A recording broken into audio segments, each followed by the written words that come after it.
नमस्कार दोस्तों, मैं प्रदीप कुमार आपको इस टेढ़ी बात चैनल में मैं स्वागत करता हूं। दोस्तों आज की यह जो घटना है, यह घटना उत्तर प्रदेश के ही कानपुर ज़िले की, और उसी कानपुर ज़िले के ही पास थाना पड़ता है गंगागंज के ही थाना पर एक पड़ता है पानकी इलाका के पास में ही रहने वाले एक व्यक्ति होता है शंभू सिंह।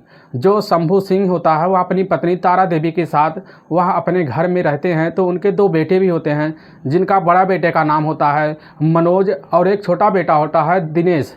जो दिनेश होता है उसकी उम्र मात्र उस समय 29 साल थी। तो वह अपने घर में बहुत अच्छे से माहौल में रह रहा होता है, और उसका जब समय अच्छे से गुजरने लगता है, दोनों बेटे और उसकी जो शंभू सिंह होता है और उसकी बीवी का, तो वह अच्छे से रहने लगते हैं। तो एक दिन किसी कारणवश वह शंभू सिंह की वहाँ पर बीमारी के चलते ही मौत हो जाती है।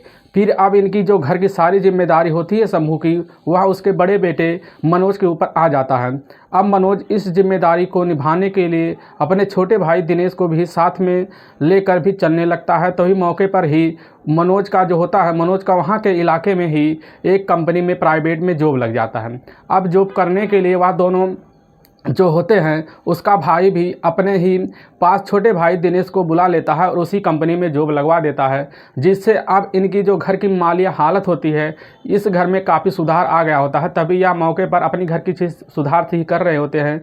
तो मौके पर एक दिन 13 जनवरी 2023 का दिन होता है। तो उसी समय रात को लगभग 8:30 बजे उनके घर में सभी लोग, दिनेश जो होता है वह मनोज के साथ मिलकर खाना खाता है। खाना खाने के बाद उसकी जो माँ होती है, माँ भी वह जाके अपने चारपाई पे सोने लगती है। तो मौके पर जब दिनेश वहाँ से बाहर निकलने लगता है, तो उसी समय उसके मोबाइल पे एक घंटी बजता है। तो फ़ोन सुनता रहता है। तो उसकी माँ उसी समय बोल देती है, बेटा कहाँ जा रहे हो, अंदर आ जाओ, या सोने का टाइम है। तो उसी समय दिनेश इस बात का कहता कि माँ अभी आ रहा हूँ। तो उसी समय वह चला जाता है बाहर।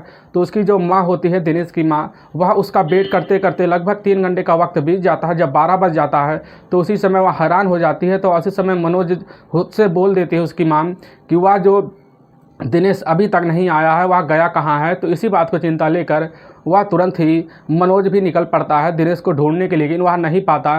तुरंत ही उसके साथ जो रहने वाले होते हैं, उसी मनोज के ही घर वालों और उसके थोड़े दोस्त मिला लेते हैं। तो वहाँ दोस्त के साथ मिलकर ढूंढना शुरू कर देते हैं, लेकिन वह नहीं मिलता है। और सुबह का जब टाइम हो जाता है 4 बजे, तो वह लोग थके मारे वहाँ घर में ही वहाँ पर अपना स्टेशन कर रहे होते हैं। तो अंदर ही होते हैं। तभी वहाँ पर जैसे ही सुबह का टाइम होता है, सुबह के टाइम पर वहाँ पर दरवाज़ा ही 14 जनवरी को ही सुबह लगभग 6 बजे एक व्यक्ति आता है, बाहर से दरवाज़ा खटखटाने लगता है। तो मौके पर ही उसी समय वह मनोज घर में से दरवाज़ा जैसे खोलता है, तो वह आदमी की जो हाँफने की आवाज़ थी इतनी तेज़ गति से चल रही थी कि वह कुछ बोल ही नहीं पा रहा था। वह कहता है, वह पड़ोसी पे रहने वाला व्यक्ति जिसका नाम राजू था।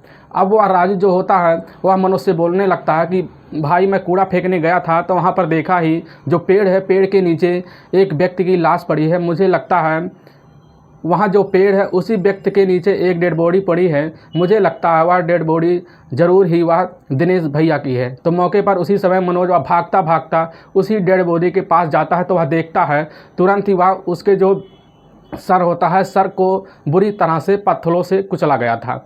तो मौके पर उसकी माँ जो होती है, दिनेश की माँ, वह भी उसी समय भागते वहाँ पर पहुँचती है और वह देखती है। तुरंत ही वह दहाड़े मार के वहाँ से रोने लग जाती है। और तब मनोज वहाँ के पुलिस थाने में तुरंत फ़ोन कर देता है। तो मौके पर वहाँ की पुलिस जो होती है उस डेड बॉडी को अपने कब्जे में लेती है, और लेने के बाद वहाँ से लोगों से इस चीज़ की शिनाख्त करती है और पूछने लगती है। तो उसकी जो माँ होती है, दिनेश की माँ, बस यही बताती है कि यार रात में 8:30 बजे किसी व्यक्ति का इसके मोबाइल फ़ोन आया था। हमने इसको कहा बेटा मत जाओ, लेकिन यहाँ चला गया। हम इसको ढूंढ रहे थे लेकिन यहाँ मिला नहीं। और उनसे आस पड़ोस के लोगों से इस बात की पूछा जाता है, तो कोई इस बात की जवाब ही नहीं दे पाता। आखिर में यह माजरा क्या है। तो पुलिस इस चीज़ की जांच करने के लिए पूरी टीम लगा देती है। तो मौके पर जब जांच करने लगती है, तो उसी जो उसका मोबाइल जो दिनेश का होता है, दिनेश का मोबाइल का पूरा नंबर डिटेल सीरियल निकाला जाता है। निकालने के बाद उसमें से एक नंबर सामने निकल के आता है, जो अभी रात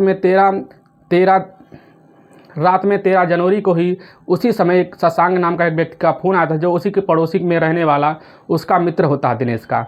तो मौके पर ही शशांक को पकड़ा जाता है। जब शशांक से पूछा जाता है, वह इतना बताता है कि हम रात में उसके पास फ़ोन किए थे और उसी समय उसको जो दिनेश होता है, दिनेश को वहाँ के एक बगीचे में उसी पेड़ के नीचे शराब पीने के लिए बुलाते हैं। तो उसका 1-3 और दोस्त होते हैं जो जो जैकी, जीतू और सत्येंद्र होते हैं, वह सत्येंद्र जो होते हैं तीनों एक भाई होते हैं। उन्हीं तीनों को बुलाकर हम तीनों चारों मिलकर वहाँ पर ही बैठ के शराब पीते हैं।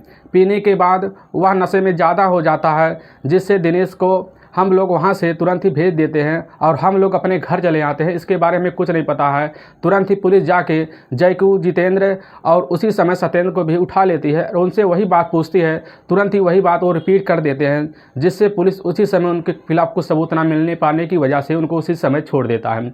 तो मौके पर जब पुलिस और छानबीन करने लगती है तो वहाँ के एक खबरी लगा दिया जाता है उसी इलाके में। तो एक खबर देता है, रहने वाली इसी इलाके में रहने वाली एक लड़की आशा देवी होती है, जो इसी से ज़्यादा लगाव होती है। तो पुलिस को तुरंत ही उस आशा देवी पर शक हो जाता है। तो मौके पर जाकर उस आशा देवी को पुलिस उठा लेती है और उसके ही घर से जब उठाने के बाद तुरंत ही पुलिस जब उससे थोड़ा पूछताछ करती है तो बस इतना पता चलता है कि उसका जो बेटा है वह बेटा ही इसी काम में शामिल है।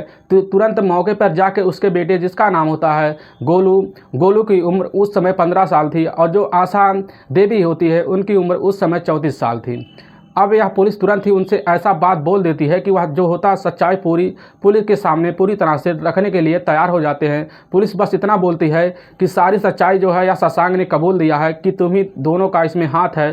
तुरंत ही जो आशा होती है, आशा देवी उसी समय भड़क जाती है। वह कहती हमारा इसमें कोई हाथ नहीं है, या जो हाथ है उन्हीं शशांक और उनके ही दोस्तों का है। तुरंत पुलिस पूछने जब सारी सच्चाई लगती है तो उसी समय जो आशा होती है पूरी सच्चाई अपने बताने लगती है। तो वह बताती है कि आज से कुछ साल पहले हमारे कि वहाँ उसके पिता का नाम चंद्रिका है, जो चंद्रिका के ही पत्नी का नाम होता है तारा देवी, और तारा देवी के साथ ही वह उसके 2 बच्चे होते हैं। एक का नाम होता है बड़े बच्चे का नाम होता है दयानंद, और यह छोटी जो लड़की होती है आशा देवी होती है। तो इसका भाई दयानंद हुआ, तो इसके साथ वह घर में अच्छे से रहने लगती है।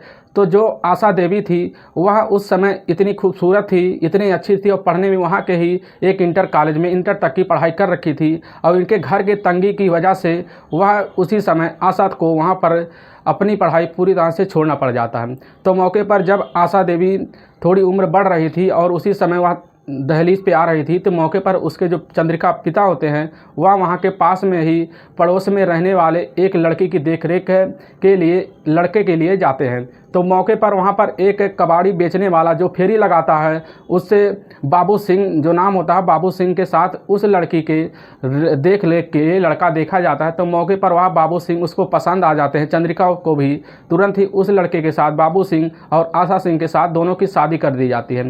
बाबू सिंह असल में जो रहने वाला है वह औरैया का रहने वाला है और उसका पूरा परिवार औरैया में रहता है, लेकिन वह अकेले ही इसी गंगागंज के इलाके में रहता है। तो मौके पर उसके पिता जो होते हैं चंद्रिका, वह तुरंत ही जाके औरैया में उसके घर वालों से बात करते हैं। उसके घर वाले भी राजी हो जाते हैं और उसके घर वाले उस लड़के बाबू सिंह की शादी उसी आशा सिंह के कर देते हैं। फिर इनकी ज़िंदगी ऐसे चलने लगती है। फिर इनके घर में एक दुकान खोल लेते हैं। वह जो कबाड़ी का दुकान होता है, कबाड़ी का दुकान खोल के अपने घर में चलाने लगते हैं। तो इनकी ज़िंदगी ऐसे चलने लगती है। तो 5 साल के बीच में इन्हें एक लड़का होता है जिसका नाम होता है गोलू। और गोलू की जब अपने घर में अच्छे से पालन पोषण हो रहा था, तो उसी बीच बाबू सिंह की तबीयत इतना ज़्यादा ख़राब हो गई थी, उनकी उसी तबीयत ख़राब होने की वजह से वहाँ पर उनकी मौत हो गई। फिर इनका ज़िंदगी अब गुजारा करना जो आशा होती है बहुत ही मुश्किल हो रहा था। तो इसी बीच गुजारा करने के लिए वह दुकान ले आकर वहाँ के ही मार्केट में वह खोल लेती है आशा सिंह। और खोलने के बाद वह दुकान चलाने लगती है। तो वहाँ पर यह दिनेश जो होता है उसी मार्केट में कंपनी में जॉब किया करता था। तो जो करता था, तो इसी जॉब के बीच वह आशा देवी से भी मुलाकात किया करता था। तो आशा देवी उससे अपनी सारी तकलीफ़ उस दिनेश से शेयर किया करती थी, जिससे तकलीफ़ दूर करने के लिए जो दिनेश होता था वह आशा की काफ़ी मदद करता था और उनकी खूबसूरती की ओर, आशा देवी की खूबसूरती की ओर खिंचा हुआ वह दिनेश चलाता है। फिर इनकी तरह ऐसी नज़दीकियाँ बढ़ने लगती हैं। फिर इस चीज़ की भनक ना ही गोलू को लगती है ना किसी को भी लगती है। फिर धीरे धीरे कवियाँ इतने बढ़ने लगी कि इन दोनों के बीच, आशा और दिनेश के बीच संबंध बनना भी शुरू हो गया। तो इनके बीच जब संबंध बन ही रहे होते हैं, तब इसी के थ्रू इसका खबर इसके बेटे गोलू को भी लग जाता है, जो कि उस समय गोलू की उम्र मात्र 14 साल थी। यह गोलू अपनी जिम्मेदारी, जो दुकान था, दुकान की जिम्मेदारी लेकर वह चलाने लगता है।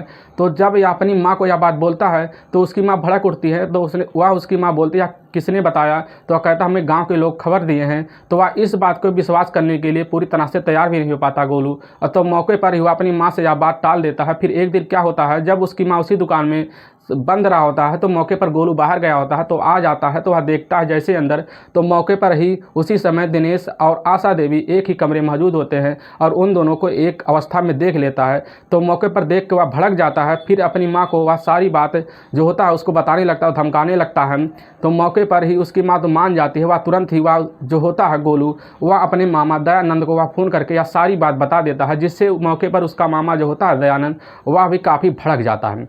भड़कने के बाद वह तुरंत ही आकर वह उसी समय आशा देवी को समझाने लगता है। वह कहता है कि यार तुम क्या कर रही हो, तुम्हारी ज़िंदगी का सवाल है, तुम्हारे अगर ये लोग सुनेंगे तो क्या कहेंगे, यहाँ के लोग हम पे सभी लोग थूकेंगे और तुम्हारा बेटा जो है यह इस दुनिया में जीने लायक बचेगा ही नहीं। तो मौके पर इतनी समझदारी के साथ आशा देवी काम लेती है कि वह तुरंत ही उस दिनेश से ज़्यादा ही दूरी बनाने की कोशिश करती हैं और बनाने लगती है। तो दिनेश जो होता है जब उसे सारी बातें आशा देवी बता देती है तो वह भी उसी समय भड़क जाता है। वह कहता है हम दूरी बना भी नहीं सकते, अगर तुम दूरी बनाना चाहती हो तो हमारे साथ तुम चलो साथ रहते हैं और दोनों साथ मिलकर शादी कर लेते हैं। तो मौके पर आशा देवी इनकार कर जाती है, वह कहती है हमारा इतना बड़ा बेटा, हम तुझसे शादी नहीं कर सकते। लेकिन जो दिनेश होता है वह ज़्यादा प्रेशर मानने लगता है और जब आशा देवी इस बात के इनकार कर जाती है तो मौके पर वह मोबाइल निकाल कर वह अपनी प्राइवेट वीडियो जो होता है आशा देवी और दिनेश का वह पूरा वीडियो वह निकाल कर मोबाइल पे दिखाने लगता है दिनेश आशा को। तो आशा भी उसी समय कुछ ना सोच पाती है और दिनेश के साथ वह ज़बरदस्ती का संबंध बनाने के लिए तैयार हो जाती है, जिससे यह संबंध काफ़ी दिनों तक चलने लगता है। तो मौके पर जब आशा एक दिन मौका पाकर उसी समय जाके वह अपने भाई दयानंद को यह बात बता देती हैं कि वो हमारे साथ अभी भी नहीं छोड़ रहा, हमारे साथ ज़बरदस्ती कर रहा है और हमारे साथ वीडियो बना के रखा हुआ है, वह वीडियो दिखाकर हमें बाल बाल ब्लैकमेल कर रहा है। तो मौके पर दयानंद वह भड़क जाता है, वह सोचता अब इसको रास्ते से हटाने के लिए हमें कुछ ना कुछ करना होगा। तो इसी चीज़ के लेकर वह दयानंद जो होता है दयानंद फिर वह ऐसा प्लान बनाने लगता है कि वह उसके जो दोस्त होते हैं दिनेश के शशांक को दोस्त के भी फंसाता है और उसके अपने काबू में करने के लिए उसको ले जाकर अपने साथ घुमाने लगता है और घुमाने के बाद उसके साथ भी वह शराब पीना शुरू कर देता है, जिससे शशांक और दिनेश इतना अच्छा दोस्त हो जाते हैं। फिर वह दोस्त जो मिलकर वह तुरंत ही उसके तीन जैकी और जीतू और सत्येंद्र को भी मिलकर वह अपने साथ मिला देते हैं। फिर वह तीनों मिलकर वह इतने अच्छे दोस्त हो जाते हैं, पाँचों लोग मिलकर वह साथ में रहने लगते हैं। फिर वह सोचते अब तो हमारा जो रास्ता वह आसान होते जा रहा है। फिर एक दिन 13 जनवरी को यह प्लान बनाते हैं, तो उसी समय शशांक जो होता है उसी समय दिनेश के मोबाइल फ़ोन करता है, उसको उसी बगीचे में बुलाता है, जिससे मौके पर दिनेश ही वहाँ तुरंत आ जाता है। वहाँ पर मिलकर चारों लोग बैठकर दिनेश के साथ ही मिलकर शशांक, जैकी, जीतू और सत्येंद्र मिलकर वहाँ पर मौके पर शराब पी रहे होते हैं। मौके पर जो दयानंद होता है दयानंद भी वह पीछे से पहुँचता है, तो उसी समय वह लेकर एक दुपट्टा लेकर उसी समय वह दिनेश के गले में कर देता है और वहाँ पर एक धार हथियार रखा होता है। तो उसी समय उसके सर पर दिनेश के सर पर जोर से वार करता है, जिससे उसी समय उसके ज़्यादा ब्लड बह जाने की वजह से वह तुरंत ही वहाँ पर गिर जाता है।